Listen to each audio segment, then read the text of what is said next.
রাসূলুল্লাহ সাল্লাল্লাহু আলাইহি ওয়াসাল্লাম অনবরত পানি নিচ্ছেন, চেহারায় মুছতেছেন, বলতেছেন মৃত্যু যন্ত্রণা অনেক কঠিন আয়সা, মৃত্যু যন্ত্রণা অনেক কঠিন।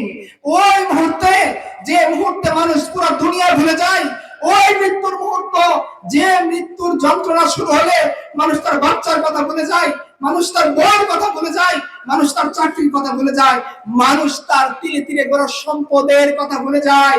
ওই মৃত্যুর কঠিন মুহূর্তে মুহাম্মদ রাসূলুল্লাহ বলেছেন তোমরা নামাজ পড়ো, তোমার দাসকে খোঁজ করে রেখো। কেন বলছেন?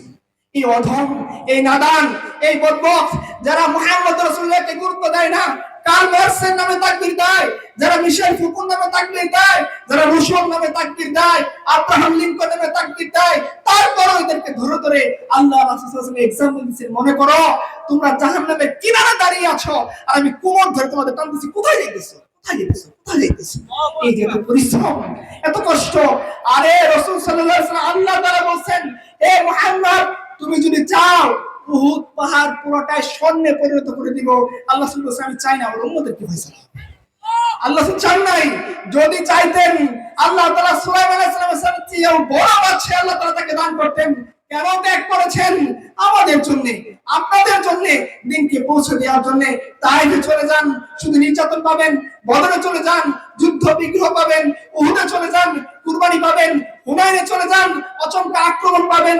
তাইফ, খন্দক, বদর, খাইবার, প্রত্যেকটা জায়গায় রাসূলুল্লাহ সাল্লাল্লাহু আলাইহি ওয়াসাল্লাম একটার পর একটা জায়গায় কেন যাচ্ছেন? দিন যাতে আমার আপনার পর্যন্ত আসে। রাসূল সাল্লাল্লাহু আলাইহি ওয়াসাল্লাম কেন কুরবানি করতেছেন? যাতে তিনি আল্লাহর সামনে দাঁড়াইতে পারেন।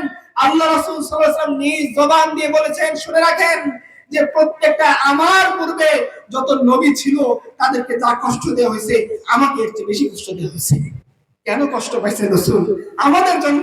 মৃত্যু আগে নামাজের কথা কেন বলছেন? আমাদের জন্য। আজকে মুহাম্মদের নামাজ কায়েম করে না। আজকে উম্মতি মুহাম্মদের মসজিদ সে মডেল মসজিদ বানিয়ে রাখে। মডেল মসজিদে তিনজন মুসল্লি খুঁজে পাওয়া যায়। এই উম্মতি মুহাম্মদের বৈশিষ্ট্য। রাসূল সাল্লাল্লাহু আলাইহি ওয়াসাল্লাম মৃত্যুর আগে পর্দা খুলে দেওয়া হলো।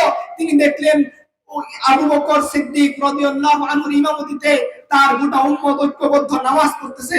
রাসূল মুচকি এসেছিলেন, পর্দা নামিয়ে দেওয়া হলো। রাসূল প্রশান্ত হলেন যে রাসূল মৃত্যুর আগে আমাকে আপনাকে বাঁচানোর জন্য কথা বলে যাচ্ছেন। আজকে উম্মতি মুহাম্মদী, আপনার একটা ডিগ্রি আছে, একটা পাতা অক্সফোর্ড থেকে পড়ে আসেন, একটা পাতার ডিগ্রি। এখন আপনি আল্লাহ রাসূলের বিরুদ্ধে কথা বলা শুরু করছেন, এখন আপনি আল্লাহ রাসূলের বিরুদ্ধে কবিতা লেখা শুরু করছেন। আপনার তাকত আছে, ক্ষমতা আছে, আপনি আল্লাহ রাসূলের বিরুদ্ধে যারা কথা বলে তাদের কাছে নিরাপত্তা দিচ্ছেন, রাখাল রাহাকে নিরাপত্তা দিচ্ছেন। মনে রাখেন, ফেরাউন এবং নমরুদ আল্লাহর আযাব থেকে বাঁচতে পারে নাই। শেখ হাসিনা অনেক বড় দাম্ভিকতা দেখিয়েছিল, সে আল্লাহর আযাব থেকে